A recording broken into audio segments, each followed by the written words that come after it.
All right, today we're going to dive into the world of Zach Paris, an ex Google software engineer who left his job to pursue a PhD in cognitive science and neuroscience.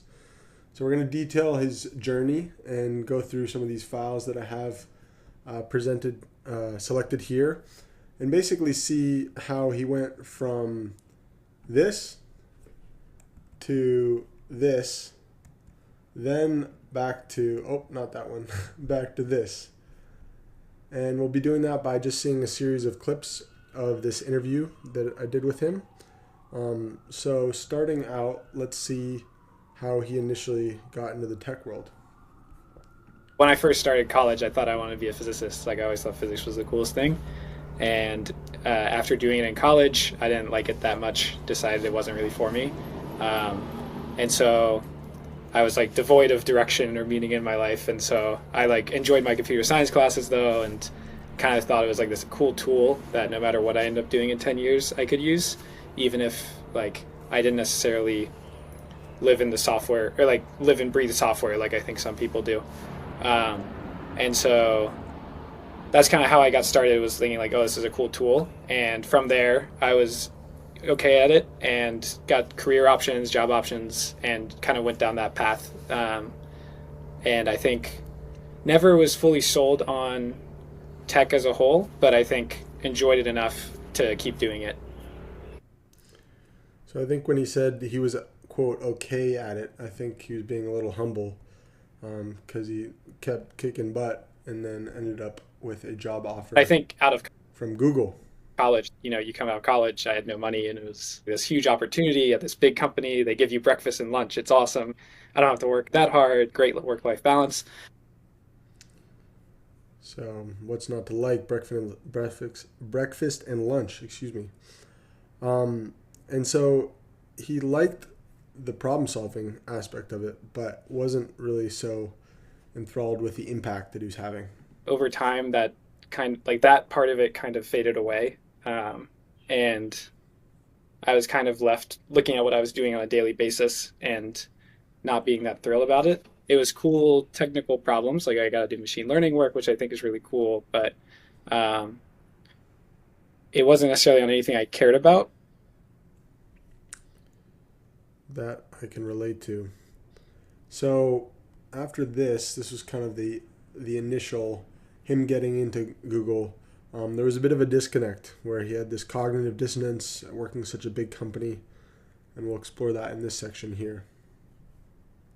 It just felt like I was part of this huge machine going in a direction, and even if you fight against it, like you can only touch like your surrounding two cogs, and like your surrounding two cogs also can't reach out. And anyway, And so you can see how it's the impact thing is tough when you feel like you don't. It's this massive machine that you have no ability to speed up or slow down or change direction of. things just started to feel more fake. I So just some context on this. I asked him kind of like, how did this affect you? And so he's getting into it here. just was making bad decisions. Like I think I've always had it very clear in my head of like, my friends and family are very important to me. I'm not going to ruin these relations. Nothing like that, but just like things just generally didn't feel that real. And money wise or like, I feel so lucky to be able to say that like money felt fake to me, but it really did at the time. And it always felt like this resource that I have to keep accumulating, whatever. And I think that's just like a weird way to live your life where it's just like fake. Everything feels so constructed.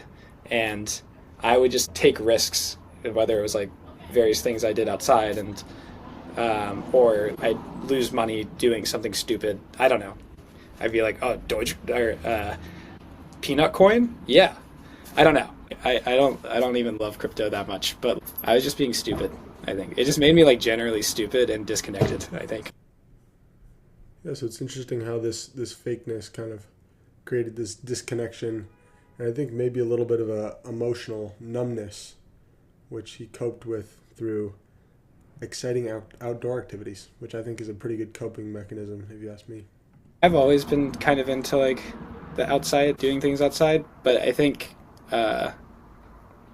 it just kind of became this outlet of like everything else in my life feels so fake but I can be up on this big rock and be like, okay, I'm really focused right now. Like this feels important.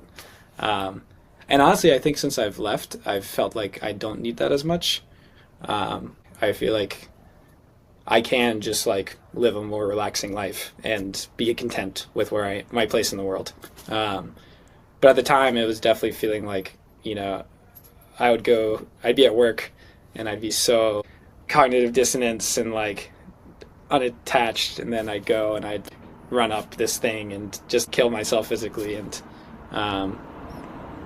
that's what I needed at the time, I guess. But yeah, maybe not super healthy. So interesting to learn about that. And fun fact, Zach actually took me climbing when we were both living together in Boulder, Colorado. So we got a photo, and he was a great coach. All right. All right. Yeah, thanks for coming out. I'm glad we got Absolutely. Thank you. Yeah, I'm trying to think of and had a great time. So Zach, told me about the effect of just like on the day-to-day, kind of how the work affected him.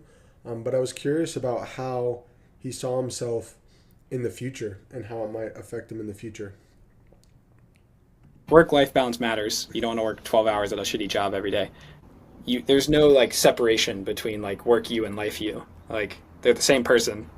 And if you work a job you hate 8 hours a day and you're checked out, you're bored, nothing feels real, it will change you. I agree. I think that's a wise insight. And he continues it here. The question I would go through is basically like, well, could I do this for 10 years, quit, and then do something that I think is really cool and like be a lot closer to retirement, right? And have more built up. And then I kept thinking about, I was like, man, in 10 years, I'm going to be so boring. If I keep doing this every day, like I'm going to hate myself for 10 years. And it was like, okay, I guess I have to also take into account the effect that living this lifestyle has on me. Yeah, I think this is just a fascinating thought experiment for anyone going through something like this where they're feeling a little bit disillusioned or uninspired. And work is work, but I think there's levels to it. So at this point, he's kind of seeing that leaving is probably the right decision, but has to grapple with what to do next, because that's a big question. I think at first when I decided to leave, I had the thought of, well, at first I wanted to get laid off, and then that didn't happen. I was like very lost as to what I wanted to actually do next. I think I went through various waves of like, oh, maybe I should go work for a startup, or like, should I just quit my job and go try to live in a different place and like try to live like, I don't know, a very different life, or like be a waiter or something. And I kind of like jumped around. I applied to a bunch of jobs, didn't really hear back from many for whatever reason. And I also like, I would look at jobs and I'd often be like, I'm just kind of doing the same thing, just in a different place. And so it's, I think, a tough thing to navigate with like what's next in the world of opportunities. There's so many things that you could spend your time doing. Fortunately, his older brother, had some good advice for him. And just so you guys have context, this is Zach and his older brother. So let's get into it. I think one thing that really helped was I actually spoke to my brother, and my brother's been like a big role model in my life. And I told him all this, and I was like, am I crazy to want to be quitting my job, things like that. And he said basically like, Zach, all that matters is what do you want to learn? He's like, if you want to learn to do research, you should get a job that lets you do research. If you want to learn to make bread, you should go work at a bakery. He's like, you're going to figure out the money thing. You know, you build up an insurance plan. You still have to like worry about that. But, you know, if you want to be learning this one particular thing and you're in a lucky enough place where you can't afford to take some risk, like go do that. For me, that was a big like, okay, I can take some risks and like try something new. And so I'm really grateful to him for that. Because I do think he was kind of right that, you know, at least in your 20s and you don't have kids and you're not tied down, the most important thing is what do you want to learn so that you can use it in the future. Great wisdom. And so after considering this, Zach decided he wanted to go full in on the grad school research direction.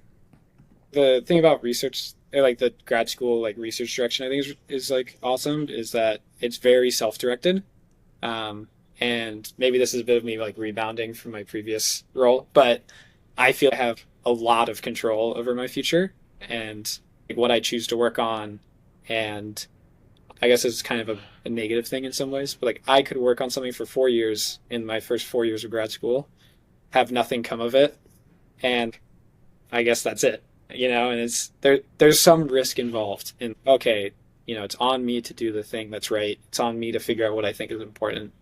Um, and it's just cool to have that sense of agency again of like, I get to choose what I think is important. Maybe I'm wrong, but that's all right. Life goes on. Um, and yeah, and I think that'll be cool. I hope I do well, but if I don't, it's okay. Yeah, we'll find out.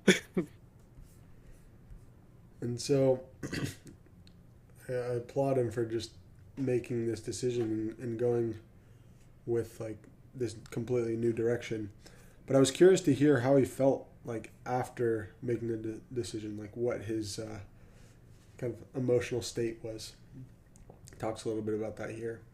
After I left, I was just like quite content, I guess. There's still like a lot of uncertainty, but I think I was like, all right, I did something. And I think I hadn't felt like I had done anything for like 2 years. And I was like, all right, I made a choice. Like I made a big choice that uh, was up to me. I think that was a big relief of just like, I've been unhappy for this long and I finally did something about it. And maybe I'll be unhappy again in 6 months, but it'll be for a different reason than it was before. And yeah, I think that's cool. So I think a lot of, I don't know, just the theme is I feel like he's seeing things with a clear mind and a lot of wisdom. And so I really wanted to kind of see what are the takeaways from this whole process that he might be able to share and somebody else might be able to learn from. The main thing that I think I've learned from all of it that maybe would be helpful for others who are in similar spots is kind of like this thing about you have control. You have control over your life. These companies don't have any control. I mean, maybe they have some control because they're really wealthy, but like they don't really have any control over you. You can leave if you want. Make a mistake.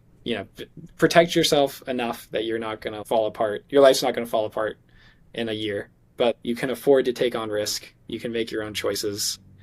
Find a new direction to go. It's not the end of the world, right? You can find another job eventually. It may suck, but you can find another job. You're not going to things happen, but you're going to be fine. This is not the end of the world. These companies don't control you. They don't control the world. We'll be okay. There's a lot of people doing a lot of cool things. You'll find your way. Yeah, I guess, I don't know. Maybe that's the main message. It's just like, make a choice. Don't let the numbers scare you. Maybe. Yeah. And that's a wrap. I really appreciated Zach for giving me the opportunity to interview him, and I hope for those of you watching, there was something you could take away. Thanks.